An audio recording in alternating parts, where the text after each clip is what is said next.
እኔ የወላጅ ኮሚቴ ሰብሳቢ ነኝ። እንደምታዩት አብዲ ጃርሶ ትምህርት ቤት ደረጃ 4 የገባ በጣም ጥራት ያለውና አስተማማኝ ቆንጆ ትምህርት ቤት ነው። ትምህርት ቤታችን እንግዲህ እንደምታዩት በማቴሪያል የተሟላ ግብአቱ ሙሉ ለሙሉ ጥራት ያለው ኳሊቲ ቆንጆ እቃ እንትን ያለ ነው። ዘመናዊ የሆነ ውሃ ማጣሪያ አለው። ዘመናዊ የሆነ ቴሌቪዥን አለ። እንደምታዩት አዳራሻችን የመምህራን ማረፊያው ደግሞ ይኸው ጥራቱን የጠበቀ ኳሊቲ የሆኑ እቃዎች የገቡ ያሉት እንትን ነው።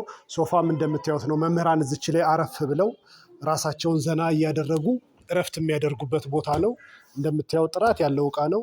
ትምህርት ቤታችን እንግዲህ ይህንን ሁላ ለመምህራን የሚያስፈልጉ ግብአቶችን በተሟላና አስተማማኝ በሆነ መንገድ ይኸው እንደምታዩት እንትን ብሏል። ይኸው ጠረጴዛችንም ማረፊያው እዚች ጋር እንግዳ ሲመጣ አረፍ ምን የሚልበት ቦታ ነው። ስብሰባ ሲኖረን እዚች ከሆነ እንትን አለን። ይኸው የመምህራኖቻችን ሎከር ነው። ይሄ ደግሞ ይሄ መጽሐፍት መደርደሪያችን ነው። እንደምታዩት እንግዲህ ይሄ ክፍል ውበቱ ያማረ ለደረጃ 4 የሚመጥን ቆንጆ የመምህራን ማረፊያ ነው የተዘጋጀው። መጋረጃውም እንደምታዩት ነው። እዚህ በቂ ንፋስ አለ። ፀሐይ ሲያስፈልግ በቂ ፀሐይ አለ። እንደምታዩት እንግዲህ ምንጣፋችንም የሚያምር ነው እና ትምህርት ቤታችን ይህንን ይመስላል። አብዲ ጃርሶ በአራብሳ ጃርሶ አካባቢ ይገኛል። ለሚኩራ ክፍለ ከተማ ወረዳ 6 ላይ ነው የሚገኘው።